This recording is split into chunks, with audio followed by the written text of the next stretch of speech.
दोस्तों हम चाहे कितना भी सोच ले कि हम आने वाले फ्यूचर में ये सारी चीजें करेंगे, लेकिन आने वाले 6 मंथ में या फिर अगले आने वाले 1 साल में ये सारी चीजें कर लेंगे, लेकिन फिर उसके कुछ ही दिन बाद हम हमारे नॉर्मल से रूटीन में चले जाते हैं। बाद में कर लेंगे यार करके हम खुद को समझाते रहते हैं। दोस्तों इसका मतलब है हम हमारी ही कुछ आदतों से परेशान रहते हैं और हम हमारे रेगुलर हैबिट से इतने ज्यादा आदी हो जाते हैं या फिर कुछ नई चीज को शुरू करना हमारे लिए बहुत ही इम्पॉसिबल सा हो जाता है। लेकिन दोस्तों इसमें से जो चुभने वाली बात आ जाती है वो ये है कि हमारी आदतें ही हमें सक्सेसफुल या फिर फेलियर बनने में मदद करती है, लेकिन हमें उसके लिए भी ये समझना होगा कि वो कौन सी आदतें हैं जो कि हमें चेंज कर देती है और कौन सी जिसको आप डेवलप करके एक सक्सेसफुल पर्सन बन सकते हैं। दोस्तों हमारे आज के ऑथर स्टीफन कोवे ने सक्सेस और हैबिट्स को समझाने के लिए 300 से भी ज्यादा ह्यूमन हैबिट्स के बुक को रीड कर लिया है और 3000 से भी ज्यादा सक्सेसफुल लोगों से मिलके और रिसर्च करके अपनी book 7 habits of highly effective people में बहुत सारी इंपॉर्टेंट सी चीजें हमें बताई है। जैसे कि दोस्तों ऑथर हमें ये बताते हैं ज्यादातर बुक्स हमारी पर्सनैलिटी को डेवलप करना और दूसरे लोगों से कैसे हमें बात करनी चाहिए और आप ज्यादा से ज्यादा सक्सेसफुल कैसे बन सकते हैं या फिर लोगों को इम्प्रेस कैसे किया जाता है हमें ये सिखाती है, जो कि हमारी लाइफ में इम्पोर्टेंट तो है, लेकिन ऑथर के अकॉर्डिंग एक और चीज है जो कि हमें इम्पोर्टेंस देनी चाहिए और वो है कि अपने कैरेक्टर को डेवलप करना, यानी कि दोस्तों इनसाइड आउट अप्रोच। चलिए दोस्तों अब इसको एक सिंपल और इजी एग्जांपल की मदद से समझ लेते हैं। इससे पहले अगर आप हमारे एफर्ट्स को अप्रिशिएट करना चाहते हैं तो इस वीडियो को एक लाइक जरूर से कर दे और नीचे कमेंट में आप कहाँ से है ये जरूर से लिख दे।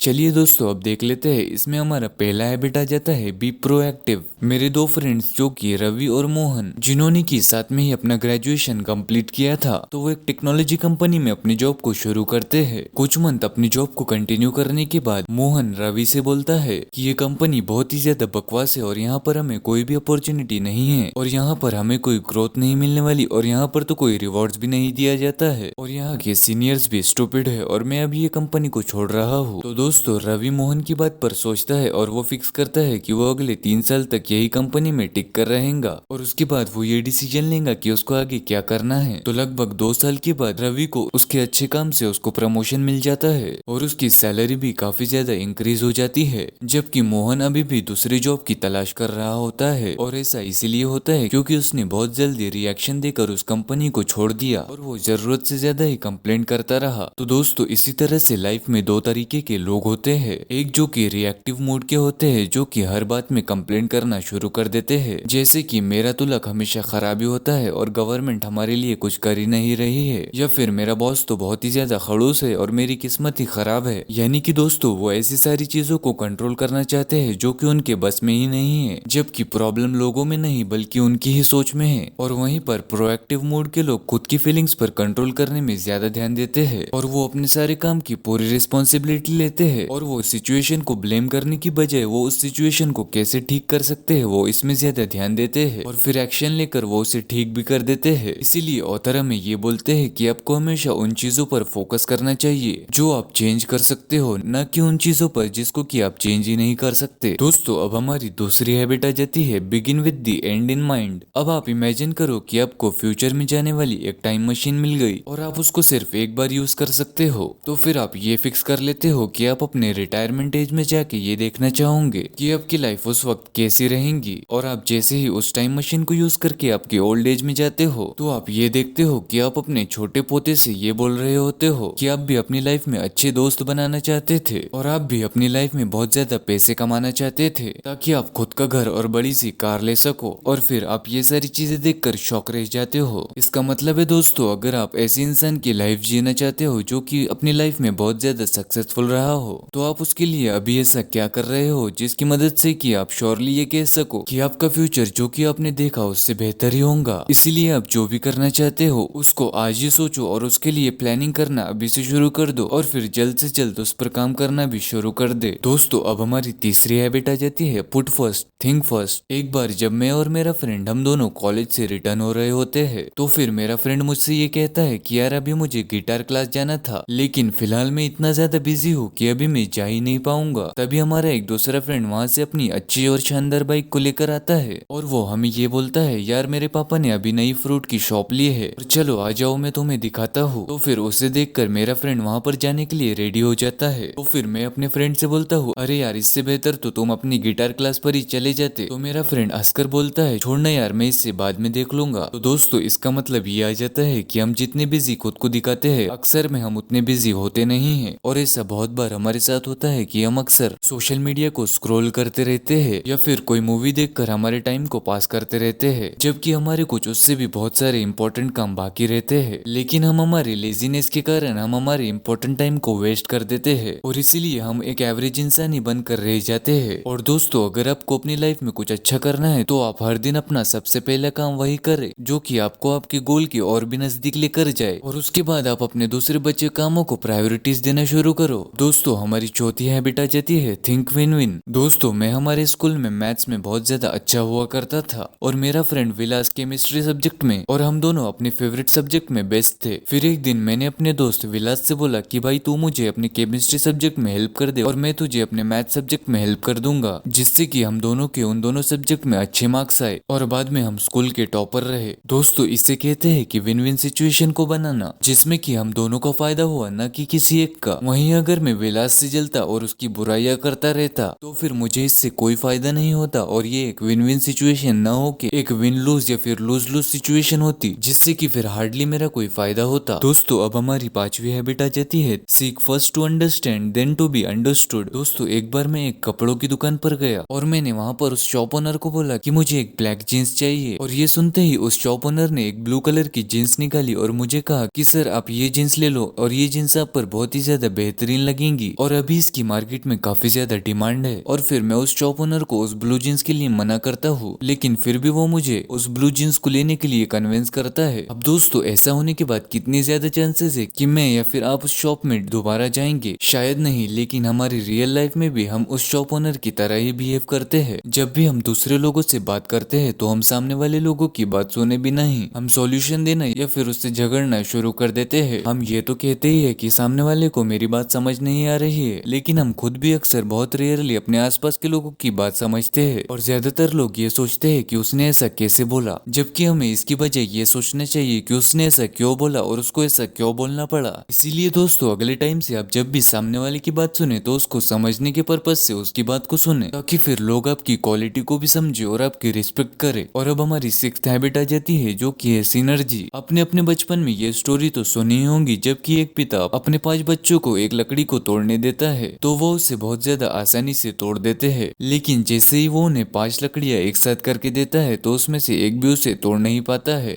वैसे ही दोस्तों, सिनर्जी का मतलब होता है टीम वर्क करना, यानी कि अपनी कैपेबिलिटी को बढ़ाकर 2 से 4 गुना काम करना, जिससे कि हम अपने गोल्स को कम समय में अचीव कर सकते हैं। अब दोस्तों, हमारी 7वीं हैबिट आ जाती है जिसका की नाम है शार्पिन द सॉ। एक बार एक बच्चा डॉक्टर के पास नॉर्मल से चेकअप के लिए जाता है और वो डॉक्टर को देखकर ये कहता है कि डॉक्टर मुझे भी आपके जैसा बनना है। तो फिर डॉक्टर उसे कहते हैं इसके लिए आपको बड़ा होना होगा और फिर MBBS करना होगा। तो फिर बच्चा बोलता है कि डॉक्टर इसमें तो बहुत ज्यादा टाइम लग जाएगा। तो फिर डॉक्टर इस बात को सुनकर हंसने लगता है। तो दोस्तों, भले ही ये बात हंसने लायक है क्योंकि एक बच्चे ने ये बोला हो, लेकिन हम हमारी रियल लाइफ में भी कुछ ऐसा ही करते हैं। हम 30 से 40 मिनट के लिए जिम नहीं जाना चाहते और बुक्स को रीड नहीं करना चाहते और हम कुछ नए स्किल्स को नहीं डेवलप करना चाहते हैं, और फिर हम खुद से ये शिकायत करते रहते हैं कि यार मेरी ही लाइफ ऐसी क्यों है और सिर्फ मेरे ही साथ अच्छा क्यों नहीं होता। हमें हमेशा खुद को फिजिकल, मेंटल, सोशल और स्पिरिचुअल एरियाज में इम्प्रूव करना चाहिए, और यह हैबिट आपको काफी ज्यादा पावरफुल पर्सन बना देती है, जिससे कि हमारा सबसे ज्यादा इंपॉर्टेंट एसेट ग्रो हो जाता है जो कि हम खुद है। तो दोस्तों, आज के लिए इतना ही। उम्मीद करता हूँ कि इस वीडियो से आपको कुछ ना कुछ वैल्यूएबल इन्फॉर्मेशन जरूर से मिली होंगी, और अगर आपको ये वीडियो पसंद आया होगा तो आप इस वीडियो को जरूर से लाइक करें और हमारे चैनल को जरूर से सब्सक्राइब करें। और आपको ये वीडियो कैसा लगा आप हमें नीचे कमेंट करके जरूर से बताएं।